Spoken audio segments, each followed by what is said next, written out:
Welcome to జిఎన్టీవీ. ముందుగా headlines చూద్దాం. విజయవాడలోని స్టెల్లా ఆడిటోరియంలో చేనేత ఎగ్జిబిషన్ ను ప్రారంభించిన సీఎం చంద్రబాబు. గత ప్రభుత్వం నేతన్నలకు అన్ని పథకాలు రద్దు చేసి నెలకు 2,000 ఇచ్చి చేతులు దులుపుకున్నారని వెల్లడి.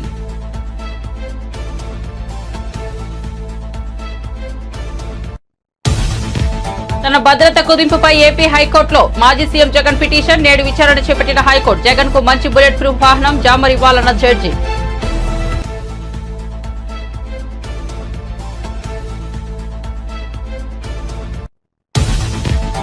ఏడాదిలో 4.5 లక్షల ఇందిరమ్మ ఇల్లు నిర్మిస్తామన్న డిప్యూటీ సీఎం. ధరణిని బంగాళాఖాతంలో వేస్తామని వెల్లడి. ప్రజలకు ఇచ్చిన హామీలను అమలు చేస్తున్నామన్న బట్టి విక్రమార్క.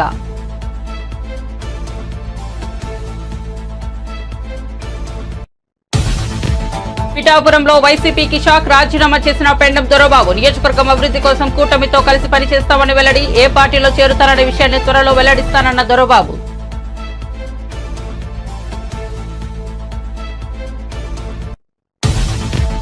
రాజధానిలో భవనాల నిర్వహణను వైఎస్ఆర్సీపీ ప్రభుత్వం పట్టించుకోలేదని మంత్రి నారాయణ వెల్లడి. రాజధాని ప్రాంతాన్ని అడవిగా మార్చేశారని జగన్ పై మండిపాటు. రాజధాని అమరావతికి మళ్లీ పూర్వ వైభవం మొదలైందని హర్షం. తెలంగాణలో రేవంత్ రెడ్డి కుటుంబ పాలన నడుస్తోంది. ఆ ముగ్గురు సోదరులపై బాల్క సుమన్ ఫైర్. రేవంత్ రెడ్డి సోదరులను రాష్ట్రం మీదికి వదిలేసిండు అని సుమన్ మండిపాటు.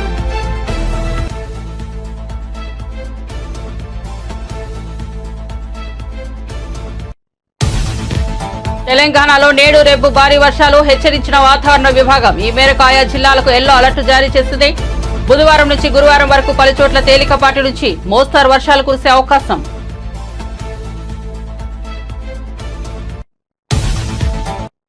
ఇక వార్త వివరాల్లోకి వెళ్తే, జాతీయ చేనేత దినోత్సవం సందర్భంగా సీఎం చంద్రబాబు చేనేత కార్మికులకు శుభాకాంక్షలు తెలిపారు. విజయవాడలోని స్టెల్లా ఆడిటోరియంలో చేనేత ఎగ్జిబిషన్ ఆయన ప్రారంభించారు. రాష్ట్ర వ్యాప్తంగా చేనేత కార్మికులు నేసిన చీరలను ఎగ్జిబిషన్ సెంటర్లో ప్రదర్శించనున్నారు. స్టాల్స్ ప్రారంభించిన అనంతరం ప్రతి స్టాల్ వద్దకు వెళ్లి చేనేత దుస్తులను చంద్రబాబు స్వయంగా పరిశీలించారు. సుమారు 80కి పైగా స్టాల్స్ లో చేనేత దుస్తులు ఉంచారు. చేనేత కార్మికులను ప్రోత్సహించే దిశగా ఈ ఎగ్జిబిషన్ ని ప్రారంభించినట్లుగా సీఎం తెలిపారు. ఈ సందర్భంగా తన సతీమణి భువనేశ్వరి కోసం చీరలు కొన్నారు.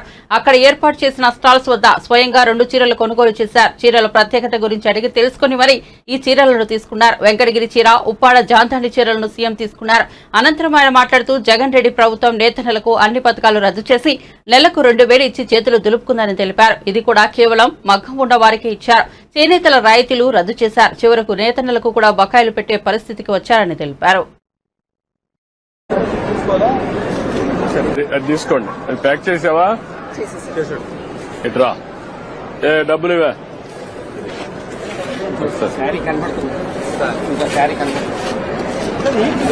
కవర్ మీద అలా పెట్టేసి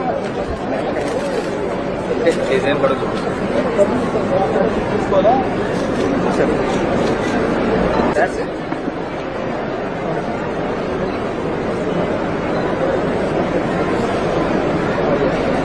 ఇవి కదా అన్ని రంగాల పథకాలను అన్ని రద్దు చేసే పరిస్థితికి వచ్చారు. అంటే ఏదో ఒక 24,000 రూపాయలు మీకు ఇస్తే దాంతోనే మీ జీవితాలు బాగుపడిపోతాయని పెన్షన్ 3,000 ఇస్తున్నాం, ఇప్పుడు 4,000 ఇస్తున్నాం. కానీ నెలకు 2,000 ఇస్తే మీ జీవితాలు మారిపోతాయనుకోవడం ఏ విధంగా సబబోమని ఒక్కసారి ఆలోచించుకోవాల్సిన అవసరం ఉంది. అన్ని పథకాలను రద్దు చేశారు. అదే మరిగా సొంత మగ్గం ఉంటేనే చేనేత నేస్తామన్నారు. ఆప్కో ద్వారా కొనుగోళ్లు ఆపేసే పరిస్థితికి వచ్చారు. అదే మరి నూలు రంగుపై సబ్సిడీ కూడా ఎత్తేశారు. పావలా వడ్డీ రుణాలు తీసేశారు. ఒక మాటలో చెప్పాలంటే అన్ని రుణాలు రద్దు చేసి మీ పొట్టగొట్టే పరిస్థితికి వచ్చారు. ఈరోజు గడిచిన ప్రభుత్వాన్ని మీరు చూస్తే కార్మికులకి, చేనేత రంగానికి 226 కోట్ల రూపాయలు అప్పు పెట్టే పరిస్థితికి వచ్చారు. బకాయిలు పెట్టే పరిస్థితికి వచ్చారు. కానీ ఒక్క మాట మీకు అందరికి గుర్తు చేసుకోవాల్సిన అవసరం ఉంది. చరిత్ర కూడా తెలుగుదేశం ప్రతిపక్షంలో ఉన్న, అధికార పక్షంలో ఉన్న ఎప్పుడూ చేనేత కార్మికులకు పోరాడిన పార్టీ తెలుగుదేశం పార్టీ అని మరొక్కసారి స్పష్టం చేస్తున్నా. 2007లో 3,072 కోట్లు చేనేత రంగం రుణమాఫీలు చేయాలని ఆనాటి కాంగ్రెస్ ప్రభుత్వం చెప్పి మోసం చేస్తే గట్టిగా పోరాడాం. ఇప్పటికి కూడా నాకు గుర్తుంది.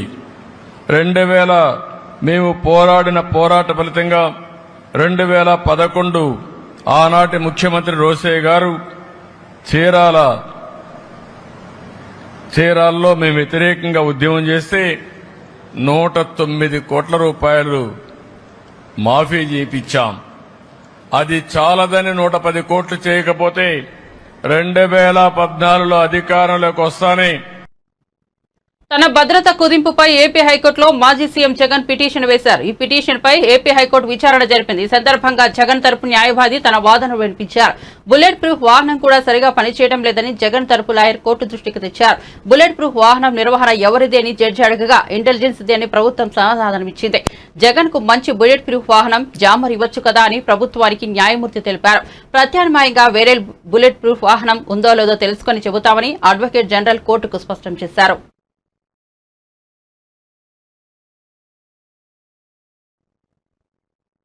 ప్రజా సమస్యల పరిష్కారం కోసమే తెలంగాణలో కాంగ్రెస్ పార్టీ అధికారంలోకి వచ్చిందని డిప్యూటీ సీఎం మల్లుబట్టి విక్రమార్క అన్నారు.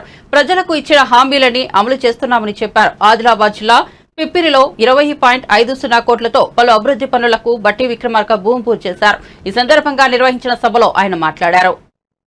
శాంక్షన్ చేసి పనులు చేసేటువంటి కార్యక్రమం కూడా మొదలవుతుందని ఈ పిప్పిరి గ్రామ ప్రజానికం ద్వారా రాష్ట్ర ప్రజలకి తెలియజేస్తా ఉన్నాను. మిత్రులారా, ఎస్సీ ఎస్టీలు ఉంటే ఇంకొక 1 లక్ష రూపాయలు అదనంగా వారికి యాడ్ చేసి 6 లక్షల రూపాయలు కూడా ఇస్తా ఉన్నాం. ఇది మన ప్రభుత్వం, ప్రజల ప్రభుత్వం. ఇది ప్రతి రూపాయి కూడా అర్థవంతంగా ఖర్చు కావాలి, అది ప్రజలకే ఉపయోగపడాలనేటువంటి ఆలోచనతో ముందుకు పోతా ఉన్నాం. ఈరోజు మేము ఎదుర్కొన్నటువంటి మాకు చెప్పినటువంటి సమస్యల సమాధానంగా అలాంటి మాట ఇచ్చాము రాష్ట్ర ప్రజలకి. కాంగ్రెస్ ప్రభుత్వం రాగానే నిరుద్యోగ యువకులకు సంబంధించి జాబ్ క్యాలెండర్ను ప్రకటిస్తామని చెప్పాం. పబ్లిక్ సర్వీస్ కమిషన్ ప్రక్షాళన చేస్తామని చెప్పాం. చెప్పినట్టుగానే ఇప్పటికే పబ్లిక్ సర్వీస్ కమిషన్ ప్రక్షాళన చేయటమే కాదు, గ్రూప్ 1 పరీక్షల్ని ఒక్క పేపర్ కూడా లీక్ కాకుండా ఈరోజు పరీక్షలు నిర్వహించి ఈ రాష్ట్ర ప్రజలకు చూపించాం. ఇప్పటికే కేవలం 3 నెలల్లోనే 30,000 ఉద్యోగాలకు సంబంధించి నియామక పత్రాలను అందించాం. మరో 35,000 ఉద్యోగాలకు సంబంధించి ప్రాసెస్లో పరీక్షలు నిర్వహించి కొద్ది రోజుల్లోనే నియామక పత్రాలు అందించే కార్యక్రమం తీసుకొని ముందుకు పోతా ఉన్నాం. గ్రూప్ 1, గ్రూప్ 2, గ్రూప్ 3కి సంబంధించి, అట్లాగే ఎలక్ట్రిసిటీ డిపార్ట్మెంట్లో ఉద్యోగాలకు సంబంధించి, సింగరేణి కాలనీస్లో ఉద్యోగాలకు సంబంధించి, ఇతరత్ర శాఖల్లో ఉన్న ఉద్యోగాలకు సంబంధించి సంవత్సరం మొత్తం ఏ తారీఖు నాడు ఏ పరీక్ష జరుగుతుందో, ఏ తారీఖు నాడు ఏ నోటిఫికేషన్ వస్తుందో స్పష్టంగా మొన్న జరిగినటువంటి బడ్జెట్ సమావేశాల్లో స్పష్టంగా జాబ్ క్యాలెండర్ని ఈ రాష్ట్రంలో ఉన్నటువంటి నిరుద్యోగ యువకుల కోసం ప్రకటించాం. ఆనాడు మాటిచ్చి వెళ్ళాము. ఇక్కడ నుంచి నడుచుకుంటూ పోతున్నటువంటి ప్రతి సందర్భంలో నన్ను ఈ ప్రాంత ప్రజానికం అడిగారు, చిక్మాన్ ప్రాజెక్ట్ మా చిరకాల వాంఛ, దీన్ని పూర్తి చేయండి అని. కొప్పి ప్రాజెక్ట్ మా చిరకాల వాంఛ, దాన్ని మొదలు పెట్టండి, పూర్తి చేయండి అని. త్రివేణి సంగమం కావాలని అడిగారు, పులిమడుగు ఆగు ప్రాజెక్టు కావాలని అడిగారు. కొమరం భీమ్ అడా దగ్గర ఉన్నటువంటి ప్రాజెక్టు సంబంధించి కాలువలు పూర్తి కాకపోవటం వల్ల ఇబ్బంది పడుతున్నాం, దాన్ని పూర్తి చేయండి అని అడిగారు. మిత్రులారా, నేను మాజీ పార్లమెంట్ సభ్యుడు వైఎస్ వివేకానందరెడ్డిని చంపిన హంతకులకు అండగా నిలిచిన వారిపై చర్యలు తీసుకోవాలని వైఎస్ సునీత కోరారు. బుధవారం హోంమంత్రి అనితను ఆమె కలిసి వినతిపత్రం అందజేశారు. ఈ సందర్భంగా తన తండ్రి హత్య కేసులో జరిగిన అన్యాయాన్ని, వివేక హత్య తదనంతర పరిణామాలను వివరించారు.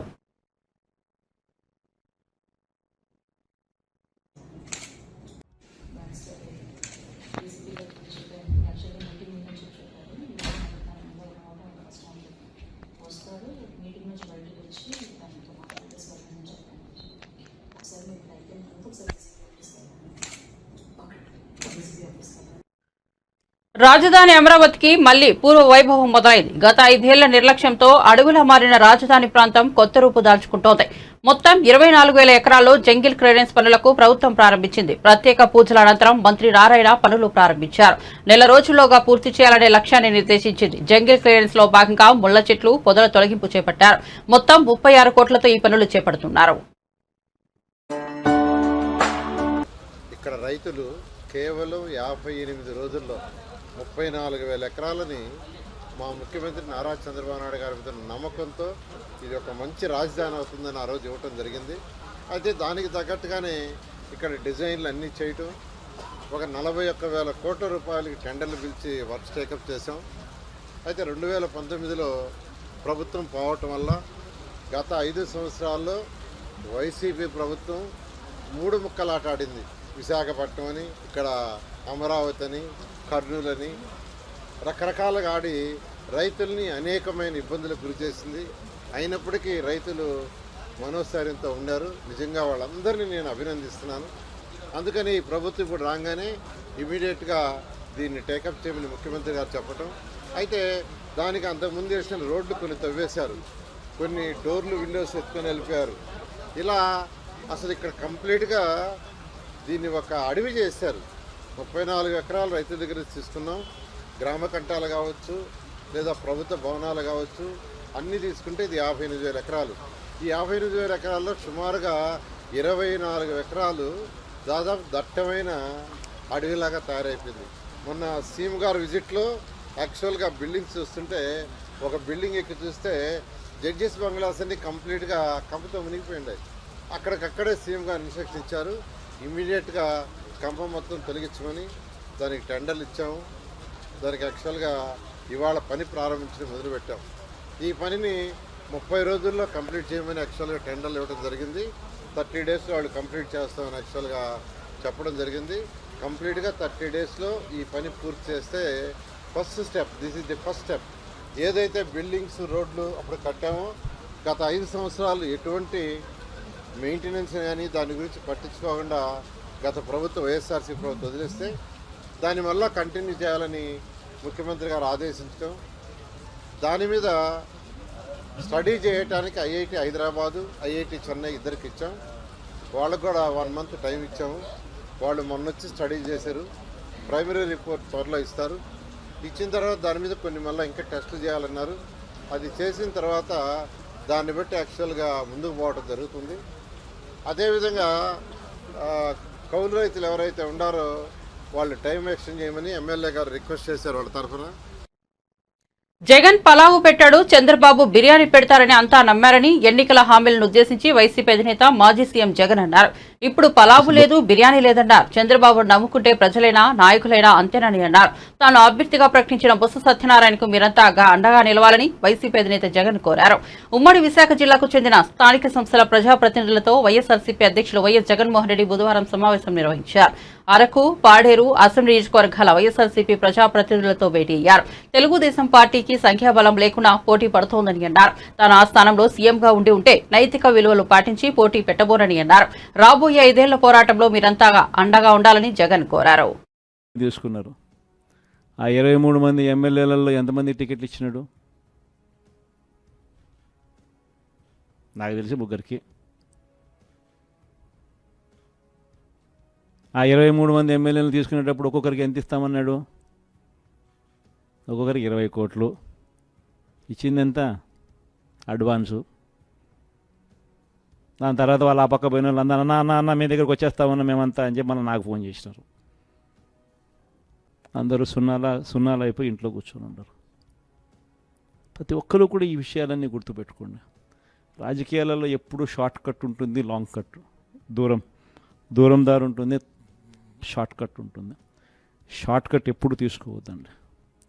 రాజకీయాలలో ఏ రోజైనా కూడా నిలబడాలి అని అంటే, ప్రజల మన్ననలు ఉండాలి అని అంటే, ప్రజల్లో గౌరవం ఉండాలి అని అంటే కష్టమైనా కూడా మనం తీసుకునే దారి విలువలతో కూడిన దారి, విశ్వసనీయతతో కూడిన దారి తీసుకోవాలి. చేసి లొంగకండి. నేను ఒకటి చెప్తా ఉన్నా. జగన్ పలావు పెట్టినాడు, చంద్రబాబు బిర్యానీ పెడతానన్నాడు.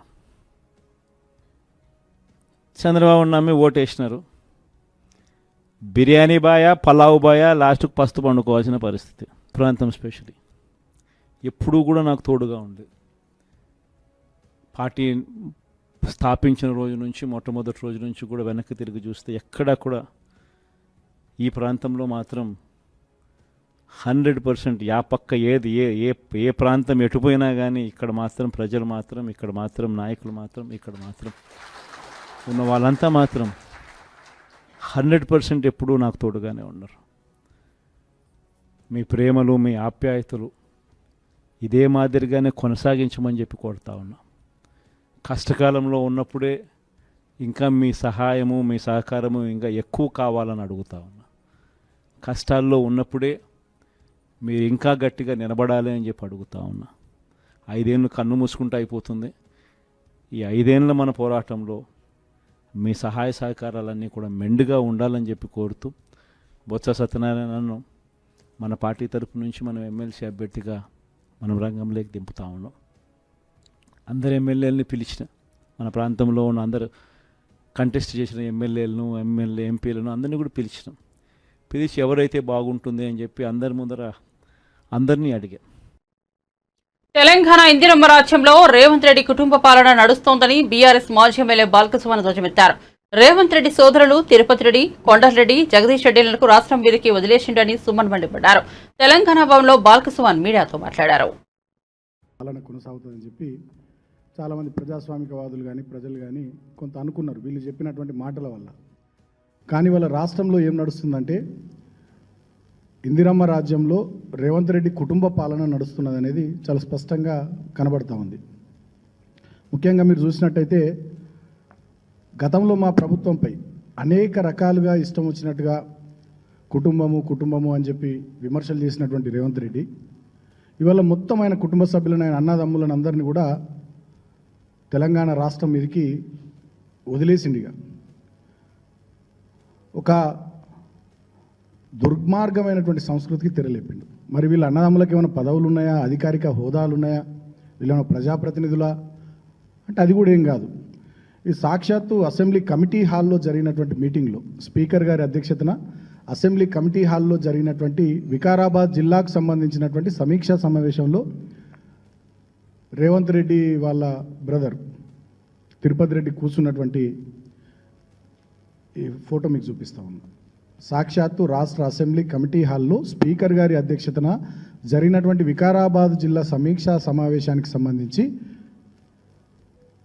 ముఖ్యమంత్రి సోదరుడు ఆ మీటింగ్లో అధికారికంగా వేదిక మీద కూర్చున్నటువంటి ఫోటోను మీకు చూపిస్తూ ఉన్నా. అదేవిధంగా ఇదే ముఖ్యమంత్రి రేవంత్ రెడ్డి సోదరుడు తిరుపతి రెడ్డి గారు ఆయనకు ఏ అధికారిక హోదా లేకున్నా కొడంగల్ నియోజకవర్గంలో కళ్యాణ లక్ష్మి చెక్కుల పంపిణీ కార్యక్రమంలో వేదిక మీద కూర్చొని ఆ రోజు మా జెడ్పీటీసీ, మా విద్యార్థి నాయకుడు సోదరుడు, తెలంగాణ ఉద్యమంలో పాల్గొన్నటువంటి బిడ్డ మైపాల్, ఆయన అక్కడ జెడ్పీటీసీ ఉంటే ఆయన చేతుల మీదకి వెళ్ళి కాకుండా ఈయన ఒక రాజ్యాంగేతర శక్తి మాదిరిగా ఏ హోదా లేకుండా కూడా అన్నయ్య వాళ్ళ బ్రదర్ యొక్క అధికారాన్ని అడ్డం పెట్టుకొని అక్కడ జెడ్పీటీసీలను, ఎంపీటీసీలను, ప్రజల చేత ఎన్నుకోబడ్డ ప్రజాప్రతినిధులను పక్కన పెట్టి ఆయననే కళ్యాణ లక్ష్మి చెక్కులను పంచినటువంటి విషయాన్ని కూడా మీకు ఈ ఫోటో ద్వారా చూపిస్తా ఉన్నా. తర్వాత ఇంకొక సోదరుడు కొండలరెడ్డి, ఈయన ఏకంగా ఒక బృందాన్ని తీసుకొని ఆస్ట్రేలియా పర్యటనకు పోయిండు. ఆస్ట్రేలియా పర్యటనలో ఈ కొండలరెడ్డి ప్రజాప్రతినిధిగా ఎన్నికైన వరంగల్ ఉమ్మడి జిల్లాకు సంబంధించిన ఎమ్మెల్యే నాయన్ రాజేందర్ రెడ్డి గారు వరంగల్ వెస్ట్ నుంచి ఆయన ప్రాతినిధ్యం వహిస్తున్నారు. ఆయనను పక్క సీట్లో కూర్చుండబెట్టి ఈయన మధ్యలో సీట్లో కూర్చున్నాడు ఆస్ట్రేలియా పర్యటనలో. మరి ఈయనకి ఏ అధికారిక హోదా ఉంది, ఎట్లా అయినా ఏ హోదాలో ఒక బృందాన్ని ఆస్ట్రేలియా పర్యటనకు తీసుకొని పోయిండు, అక్కడ ఎన్నికైన ప్రజాప్రతినిధి పక్కకు పెట్టి ఈయన అక్కడ మేయర్ సీట్లో ఎట్లా కూర్చున్నాడు. ఇదొక ఫోటో ఇవాళ ఈ పత్రిక మీడియా మిత్రుల సమావేశం ద్వారా తెలంగాణ ప్రజలకు చూపిస్తా ఉన్నాం. ఇదే కొండలరెడ్డి రాజ్యాంగేతర శక్తి మాదిరిగా వందలాది కార్ల కాన్వాయ్తో అటు కామారెడ్డి వైపు పోయినా, ఇటు కొడంగల్ వైపు పోయినా, షాద్నగర్ వైపు పోయినా, హైదరాబాద్లో తిరిగినా, రంగారెడ్డి జిల్లాలో తిరిగినా వందలాది కార్ల కాన్వాయ్తో పోలీసు సెక్యూరిటీతో ఈయన 2+2 గన్మెన్ సెక్యూరిటీతో ఎక్కడికి పోతే అక్కడ ముందర ఆయా పోలీస్ స్టేషన్ల పరిధిలోని పోలీసులు ఎస్కాట్ వాహనాల్ని సమకూర్చడం, ఈయన ఒక ముఖ్యమంత్రి మాదిరిగా ఈయన వందలాది కార్ల కాన్వాయ్తో ఈయన తిరుగుతూ ఉన్నాడు కొండలరెడ్డి. తర్వాత ఈయన ఇంకొక సోదరుడు ముఖ్యమంత్రి రేవంత్ రెడ్డికి సంబంధించి, ఈయన పేరు జగదీశ్వర్ రెడ్డి. ఈ జగదీశ్వర్ రెడ్డి నిన్ననే మీరు చూసిర్రు, తెలంగాణ ప్రభుత్వము తెలంగాణ సీఎం అఫీషియల్గా ట్వీట్ చేసింది. స్వచ్ఛ్ బయో అనేటటువంటి ఒక కంపెనీతోని 1000 కోట్ల ఇన్వెస్ట్మెంట్కి సంబంధించి 1000 కోట్ల పెట్టుబడులకు సంబంధించి ఒక ఒప్పందం చేసుకుంది అని చెప్పి నిన్ననే ముఖ్యమంత్రి గారి కార్యాలయం నుంచి అఫీషియల్గా ట్వీట్ వచ్చింది, తెలంగాణ సీఎంఓ నుంచి. అదేవిధంగా ఫోటోలు కూడా వాళ్ళు రిలీజ్ చేశారు. ఈ కంపెనీలో ప్రధానమైనటువంటి భాగస్వామి ఎవరు, ఈ కంపెనీ ఎవరిదంటే ఇప్పుడు నేను ఈ ఫోటో చూపించిన చూడండి, ముఖ్యమంత్రి రేవంత్ రెడ్డి సోదరుడు జగదీశ్వర్ రెడ్డిది ఈ company, one of the directors. అయితే ఈ కంపెనీ ఎప్పుడు పుట్టింది అంటే 15 రోజుల కిందట పుట్టినటువంటి కంపెనీ. 15 రోజుల కింద పుట్టినటువంటి కంపెనీ 1000 కోట్ల పెట్టుబడి తెలంగాణలో ఎట్లా పెడుతుంది అంటే ఇక్కడనే ఏదైనా ఒప్పందం చేసుకొని, ఇక్కడనే ఏదైనా అగ్రిమెంట్ చేసుకొని బయట పెడితే మీరు విలేకరులంతా మీడియా సమావేశంలో ముఖ్యమంత్రిని అడుగుతారని, ప్రభుత్వాన్ని అడుగుతారని చెప్పి అమెరికా వేదికగా ఇదేదో పెద్ద గొప్ప కంపెనీ అయినట్టు అమెరికా వేదికగా దీంతో ఒప్పందం చేసుకొని వీళ్ళు చేసినటువంటి ట్వీట్, ఇంకా సిగ్గుచేటైన ట్వీట్ ఏంటంటే దీంట్లో with 1000 crore investment the project will create jobs. రాబోయే 100 సంవత్సరాలు కూడా బ్రహ్మాండంగా మా పార్టీ ఉంటుంది. Thank you. వైఎస్ఆర్ కాంగ్రెస్ పార్టీకి షాక్ తగిలింది. మాజీ ఎమ్మెల్యే దొరబాబు ఆ పార్టీకి రాజీనామా చేశారు. ఈ మేరకు పిఠాపురంలోని తన నివాసం వద్ద ఆయన మీడియాకు ఈ విషయాన్ని వెల్లడించారు. నియోజకవర్గం అభివృద్ధి కోసం తాను ఎన్డీఏ కూటమితో కలిసి పనిచేస్తానని తెలిపారు. ఏ పార్టీలో చేరుతాననే విషయాన్ని త్వరలో వెల్లడిస్తానన్నారు. దొరబాబు పిఠాపురం నుంచి 2 సార్లు ఎమ్మెల్యేగా గెలిచారు. 2004లో బీజేపీ అభ్యర్థిగా, 2019లో వైసీపీ అభ్యర్థిగా గెలిచారు. 2014లో వైసీపీ నుంచి పోటీ చేసి ఓడిపోయారు. 2024లో పిఠాపురం నుంచి జనసేన అధినేత పవన్ కళ్యాణ్ గెలిచారు. గత ఎన్నికల్లో పవన్ కళ్యాణ్ పై వంగాగీతను వైసీపీ బరిలోకి విప్పింది. గత ఎన్నికల్లో తనకు కాదని వంగాగీతకు టికెట్ ఇవ్వడం, ఆమె పార్టీ కార్యాలయాన్ని తమ సమీపంలోనే ఏర్పాటు చేయడంతో దొరబాబు అసంతృప్తికి గురయ్యారు. ఎన్నికలకు ముందే పార్టీని వీడాలని ఆయన భావించారు. కానీ జగన్ ఆయనను బుజ్జగించారు. దీంతో ఎన్నికల్లో దొరబాబు అంటిముట్టినట్టుగా వ్యవహరించారు. ఈ నేపథ్యంలో ఇప్పుడు వైసీపీని వీడుతున్నట్లు ప్రకటించారు. నా శక్తివంతం లేకుండా ఏ పార్టీలో ఉన్న ఆ పార్టీకి గౌరవం తెచ్చుతూ ప్రజల కష్టాల్ని నా సమస్యగా తీసుకుని వెళ్ళడం జరిగింది. గత 2-3 నెలలుగా మీ అందరికీ తెలుసు. అయితే మీరందరూ వాళ్ళని చూసిన నాకు రాజకీయాలు కానీ ఇటువంటి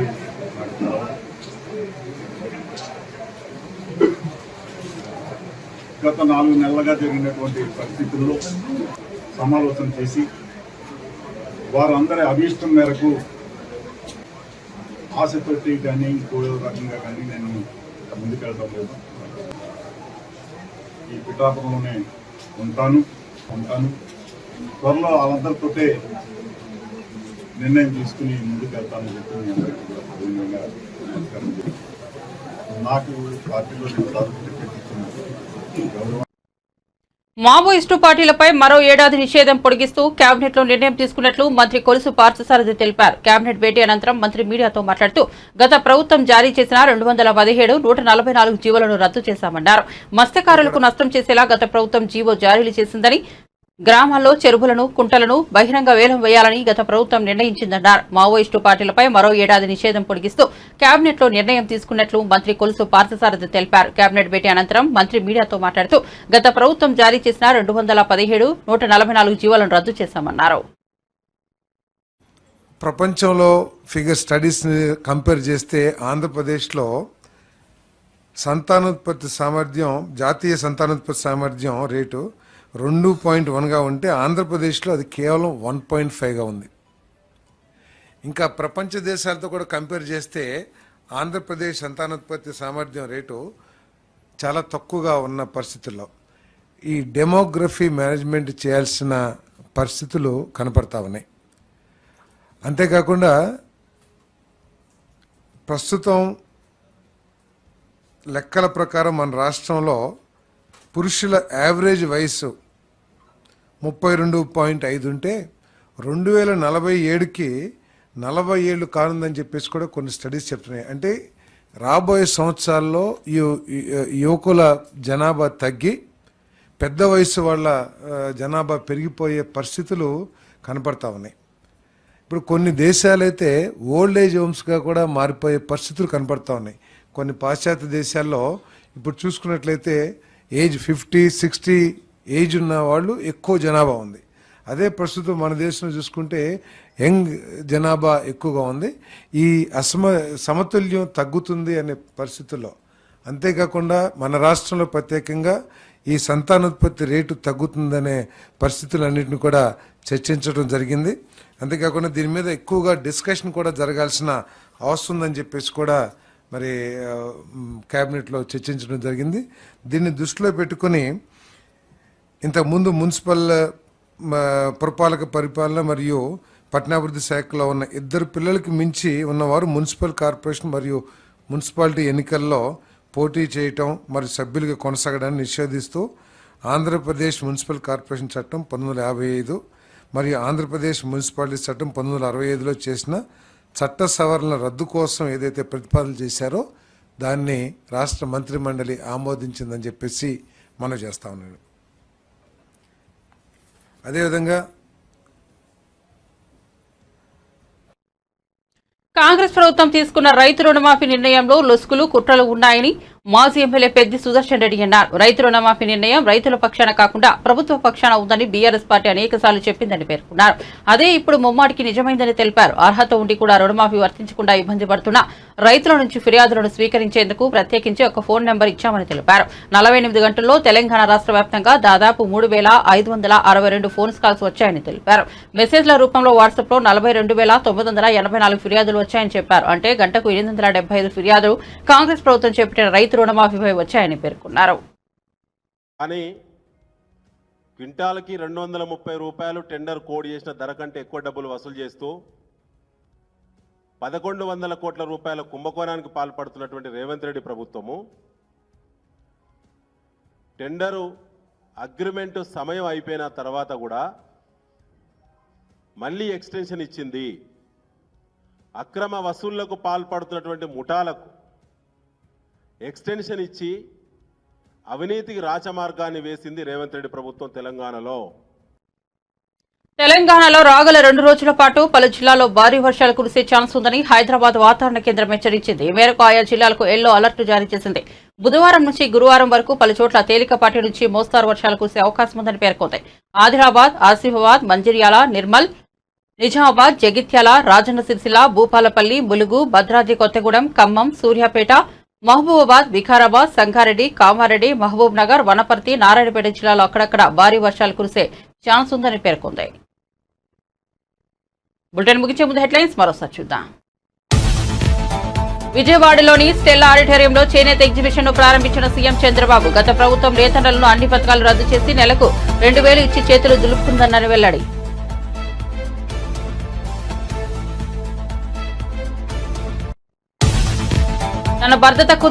తన భద్రత కుదింపుపై ఏపీ హైకోర్టులో మాజీ సీఎం జగన్ పిటిషన్. నేడు విచారణ చేపట్టిన హైకోర్టు. జగన్ కు మంచి బుల్లెట్ ప్రూఫ్ వాహనం జామరివ్వాలన్న జడ్జి.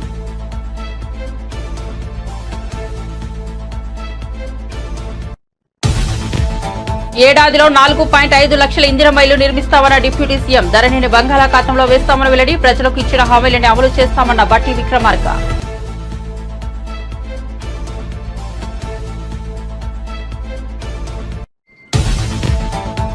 పిఠాపురంలో వైసీపీకి షాక్. రాజీనామా చేసిన పెండం దొరబాబు. నియోజకవర్గం అభివృద్ధి కోసం కూటమితో కలిసి పనిచేస్తానని వెల్లడి. ఏ పార్టీలో చేరుతాననే విషయాన్ని త్వరలో వెల్లడిస్తానన్న దొరబాబు.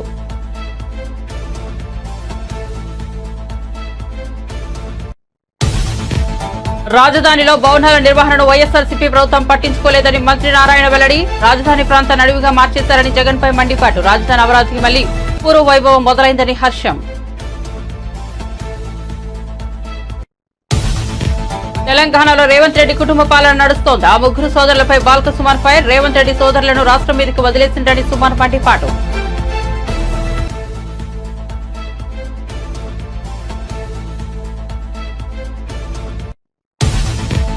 తెలంగాణలో నేడు రేపు భారీ వర్షాలు హెచ్చరించిన వాతావరణ విభాగం. ఈ మేరకు ఆయా జిల్లాలకు ఎల్లో అలర్ట్ జారీ చేసిన వైనం.